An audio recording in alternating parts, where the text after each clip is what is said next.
Jour 188 pour que je réussisse dans le trading important de zéro. Et comme vous voyez, ce matin j'ai pris deux trades.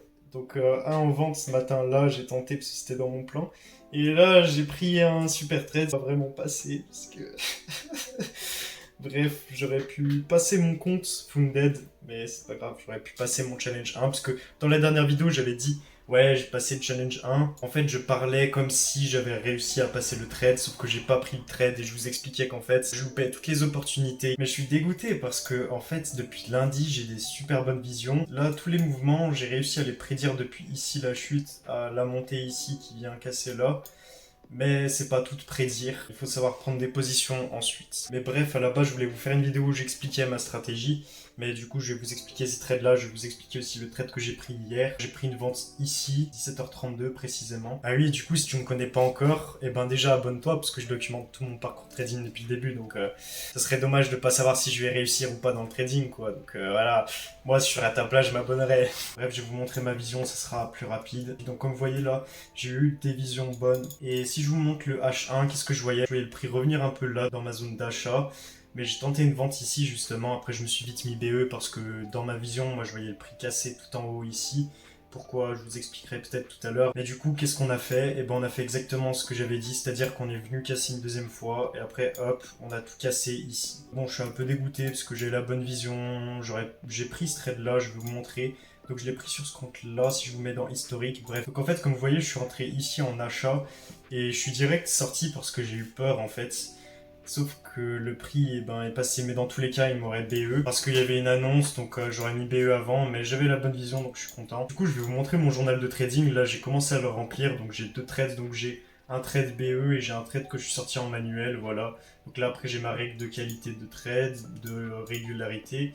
J'ai mon meilleur trade, ce que c'est, donc c'est un BE, mon meilleur trade, donc 0,2. Là, vous voyez que j'ai mes setups, donc j'ai fait que deux setups en market structure shift. Après, il faut que je rentre ce trade là encore et ce trade là, bref. Même si je suis rentré, je suis sorti direct parce que j'ai eu peur. Les gars, je vais pas vous cacher, je suis un peu frustré. Bref, on va passer à l'analyse de mes trades.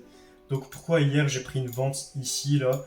Tout simplement parce que ici qu'est-ce qu'on a fait? On a fait ça. Et même là j'avais pris une vente ici mais j'avais mis BE et là après avec la petite mèche c'est venu me BE pour après repartir comme ça. Donc j'avais pris un trade en vente là parce qu'en fait j'ai pré-shot la cassure ici. Bref voilà j'ai tenté, c'est passé mais bon ça m'a BE dans tous les cas parce que j'ai mis BE rapidement vu que c'était un trade de pré-shot. Du coup en fait moi je regarde la structure avec les points donc ça c'est les points que je mets moi-même. Et là, tu vois, on était aussi OK. Et là, en fait, on fait une cassure, donc pour moi, MSS. Donc après, tu vois que le prix, là, il retrace dans ma zone de vente. Donc là, il fallait chercher une vente. Et moi, j'ai pris la vente ici, justement, avec un stop loss à ce niveau-là. Parce que quand on va en M5, ça fait une structure comme ça. Donc j'ai mis mon stop loss là. Du coup, normalement, après, j'aurais dû target ici. Mais moi, en fait, je voyais bien le prix potentiellement venir me chercher toute la liquidité là et revenir potentiellement là.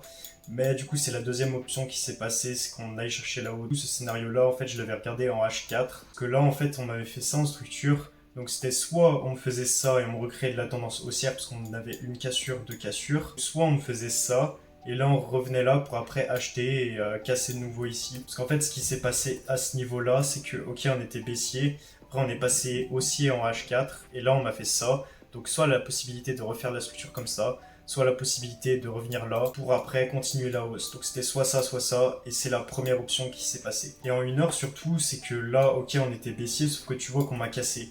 Mais on m'a cassé, pour moi c'était une prise de liquidité, parce que là tu vois qu'on me récupère une petite liquidité, du coup on me récupère au-dessus, du coup je me suis dit, dans ma stratégie on a toujours plus de chances de casser vers le bas et de continuer la tendance baissière. Sauf que moi je le voyais pas casser en bas à cause du coup du H4 et du daily, puisque en daily on était haussier aussi. Parce que, du coup en daily on était baissier là, et là on est repassé haussier, on a fait une cassure, deux cassures. Du coup voilà, après je le voyais casser en haut, et une fois qu'il m'a cassé là, j'avais la confirmation que le prix allait monter, et du coup dans ma stratégie, quand on est haussier, quand on est ici, le but c'est que le prix revienne sous ça, pour après continuer la hausse et target là.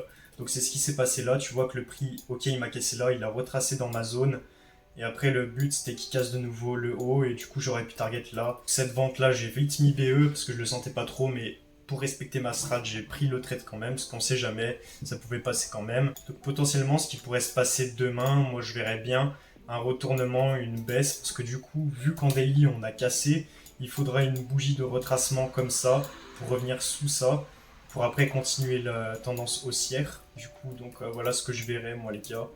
Donc ce trade là en fait j'ai pris un buy limit directement pour avoir les 4 R ici. Enfin là tu vois que je suis à 5 R parce que normalement j'aurais dû viser le high H1, mais vu que je visais là et vu que je suis à moins 4% sur mon challenge pop firm et que moi je voulais le valider en un trade, bah, je me suis dit ok là j'ai 12 R, il faut 8% pour valider la phase 1 et 8 plus 4 ça fait 12, donc voilà, j'aurais validé la phase 1 si j'aurais pris ce raid là. L'annonce en fait, qu'est-ce qu'elle a fait? Elle est venue chercher là pour après direct monter, donc bon c'était risqué, c'était beaucoup volatile, peut-être que là avec le spread ça m'aurait sorti. Dans tous les cas le trade je l'ai pas pris, donc faut que j'arrête de me dire oh j'ai pas pris le trade, j'ai pas pris le trade. Faut que je me dise bon j'apprends, ma vision était bonne, depuis lundi elle est bonne, et du coup voilà quoi, il s'est passé ce que j'avais prévu ce matin, vous voyez que là à 8h j'ai fait le truc, bref je flex un peu trop mais du coup voilà je suis content en vrai. En vrai j'apprends, je suis vraiment content de moi donc c'est pas très grave. Bref moi je vous dis à bientôt les gars, c'était Nathan, salut.